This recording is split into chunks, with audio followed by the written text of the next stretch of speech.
go.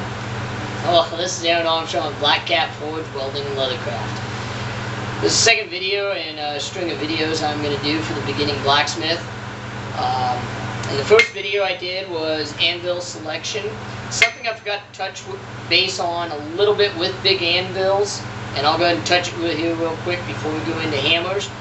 And that is very large anvils above 300 pounds. This anvil here is 275 pounds or 125 kilos. Is a very good size. I work everything all the way up to inch and a quarter on it just fine. You will run across in the blacksmithing industry, bigger is better. In my opinion, not totally the case. When I first got started with blacksmithing, I kind of had that feeling, and through experience I found out that bigger isn't always better. Something though to be concerned with very big anvils is, especially older ones, newer big anvils are going to be a lot easier to induction harden a working surface out of tool steel.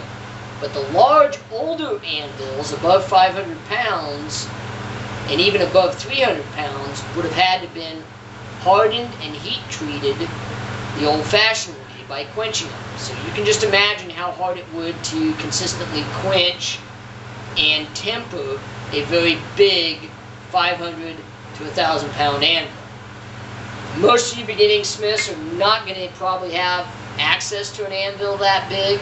Unless you're making anvils, you really don't have a call for anything over 300 pounds for a regular shop anvil. Again, my opinion, but just something I kind of forgot in the anvil selection video. So we're going to move on to hammers. As starting out as a beginning smith, a very common hammer you're probably going to find is the ball peen hammer. They're very good hammers. They will run up to 2 pounds. I believe I've heard of a few bigger than that. I think I may have a 3 or 4 pounder around here somewhere. But I'm not a very big fan of big hammers. I'm not a big guy. I swing a hammer 8 to 16 hours a day, almost 7 days a week. Yeah, I really don't want to kill my arm. So I've been able to do all my smithing and all my forging with very light hammers. If I need a large hammer to move very big metal, I'll use a power hammer, which I have, which a lot won't, or I'll use my son as a striker. Now, if you guys can bring somebody in to pound for you, that can really save on your arm. I've tried using above a 2 pound hammer, and I strongly feel that the metal I move, I usually work with mostly 1/2 inch and below. I can move the metal just as quick with my 1 3/4 pounds as I could with a 3 to 4 pound hammer. And my arm didn't get any tighter. So, but I'd also use some techniques which I'll go over in another video called hammering techniques. And I just don't really like the big hammers. So we'll just go over some different styles that you're going to run across. We'll start with the most common. This is a German style. It's got a square head versus a round head. It's a cross peen, and I'll go over a little bit of the cross peening. Some of the advantage to a square style head that some people like. Now versus whether you pick round or square, it's a personal preference. You can try both. I've tried both, and I started with a round, and I just prefer it a little bit. I feel I've got a little bit, I can get in a little tighter spots with it. Some like the German style with having a flat square. Also kind of depends on the type of forging you're doing. So that's just something that you'll run across. This is about a 2 pound sledge, or a 2 pound cross peen hammer. And I'll go over the cross peening when we touch on another hammer that we have, which is a diagonal peen. The one I use mostly is a rounding hammer. I like using the rounding hammer because this can act as a fuller in drawing out the metal. It's not quite as sharp as a ball peen on the edge of the hammer, but works very well. But again, this is mostly on size and relativity to what you're working with. I like the round head hammers, 1 3/4 pounds. But while we're also here, we're going to go over anvil height, which is something I've got to touch base on in anvil selection. You want to set your anvil to where when you're relaxed, your arm is relaxed, your knuckles just graze the top of the anvil face. The reason for this is when we hold the hammer and we come down to hammer, our natural position in a comfortable posture, the hammer should rest on the anvil face at 90 degrees. That way you utilize your whole face of your anvil or your hammer regardless of what you're using. If your anvil is too low, your hammerhead is going to hit like this. If your anvil is too high, you're going to hit like this without compensating. But if you're pounding up here, one, you're not getting as much force, and it's going to be real tiring on your arm. If the anvil is too low, you're going to be bent over like this to keep that anvil face at a 90-degree anvil, and your back's going to get sore. Okay, and if you're going to forge all day long, something to consider. Another way is the proper way to hold a hammer. This is very important. I have to correct my kids, my students, about this all the time. And especially when we feel we need more control, we have a habit to grip the hammer with our thumb on top. Now this might apply to some people who have been forging for many years. And I'm telling you, bad habit. Because every time you come down with a hammer blow, all the residual energy that is not going into the metal, and there is quite a bit that comes back out of what we hit, reverbs back into our thumb and will shoot straight up into our arm, causing problems later in life in our elbow, limiting the amount of time we'll be able to blacksmith. So get that thumb off the top of that hammer. It's a very bad habit. I have to correct my students on it all the time. I even have to correct myself sometimes. If you've got a habit of that and you want to break it, put your thumb on the side of the hammer to try to break you of it. If you need more control, choke up on the hammer. There's nothing wrong with hammering like this. You've got a lot more control. Your thumb's on the side.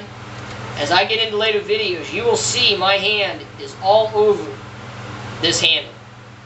Okay, if I need more power, it's back here. If I need more control, I'm up here. Pull it over. Sometimes my thumb's on the side.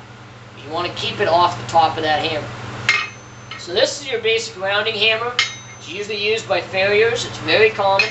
I like them because they tend to come in a lighter weight than cross peen hammers. You can get some cross peens less than 2 pounds, but most cross peens will run 2 to 4 pounds, and 3 and 4 seems to be very common with a lot of smiths. If you're a big guy, maybe a 4 pound just fits right and you can swing it all day. Me, I'm not swinging a 4 pound all day. So if you find yourself tired at the end of the day and it's because you don't want to pick up that hammer, you may need to look at a little bit lighter hammer and maybe work on some other techniques. At the end of the day, if you're not used to blacksmithing, you should be tired because you're not used to blacksmithing. If at the end of the day you do not want to pick up your hammer, in my opinion, that hammer, very good chance, is a little bit too heavy. I swing my hammer 16 hours a day, almost 7 days a week, and at the end of the day, I can still pick it up and swing one more hit. So my arm, I'll swing this all day long, and I have no problems moving larger metal with various techniques. Another very common hammer I use in the shop is a soft-faced mallet. Either this is a copper, you can use brass. For some projects, we have a need to use the ball peen to put a divot, and ball peen hammers just happen to have the right divot if you're doing like cheeks on horses, if you're doing a horse head or anything like that. You want to use this. Shop safety, and a lot of you may know, but if you don't, you never want to hit hard face to hard face. It can cause the hammers to crack, shatter, and send shrapnel all over the shop, which means safety glasses should always be worn at all times anyway. So if you do have to do a mark in metal and it's a hard face surface, soft faced mallet is great. I also use it on my stamps so I don't mushroom my stamps when I do a lot of my cold stamping. I also use it for hot cutting. Depending on the technique you're going to use, most common technique is to cut the metal all the way around, all 4 sides. when it's hot, and then you break it off and you get a nice little tip that makes a nice little point for if you've got to draw out.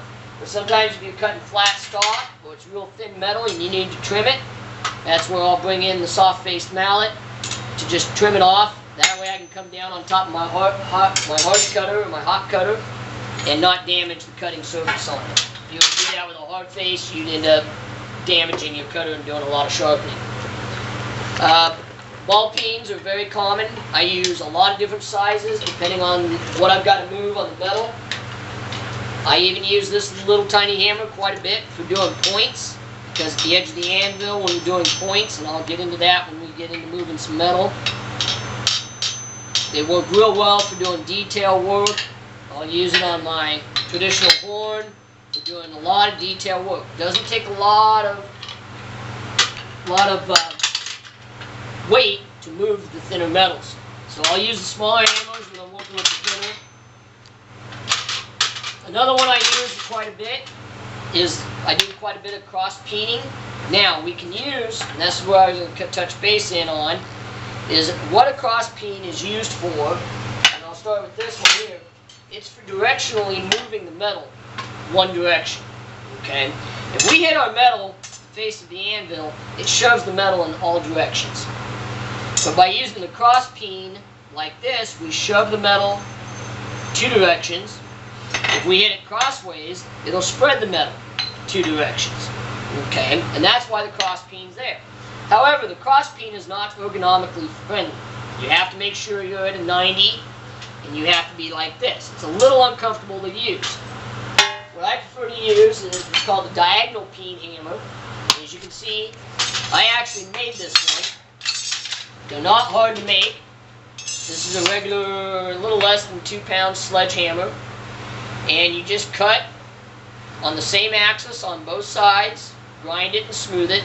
Make sure to keep it cool while you're working it so you don't change the hardness of the hammer face. And then I rounded it a little bit here to make a nice peen out of it. And what's nice about a cross peen, here I can stretch the metal this direction, but I'm sitting in a very natural way to hammer. When we hammer like this at a 45 typically. And it's just a real comfortable way to hammer. If I switch the hammer head over, it now stretches it from left to right. But I'm still at a 45 degree. Very nice hammer to use. Whenever I've got a cross peen or stretch metal in one direction, this is the one I grab.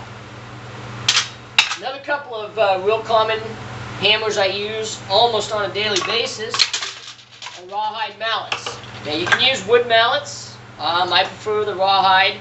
Kind of like the smell of the burning leather as it's coming off the metal. But I use them whenever I've got to work a twist. I use these for the bigger metal. The smaller rawhide mallet. Now the small ones can be picked up from almost any leathercraft supply store. But they work real well. A good combination with the wood anvil. Just straighten out twists. Or if you've got a, any type of decoration on your metal that you don't want to ruin the design, you can use a rawhide mallet and it won't mess with the design at all. The larger mallets, you'll only have to shop around. I think I was able to pick this one up at, I think it was Centaur Forge. Had this one. The bigger ones are a little bit harder to find, but I also don't find I use it nearly as much as the small one. I thought I would. Tried using it on some smaller metal.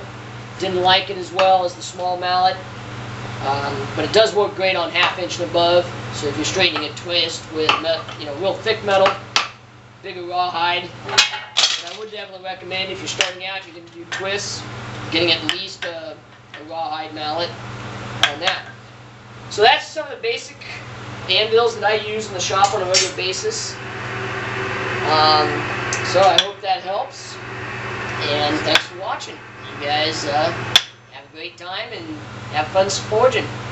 Thank you.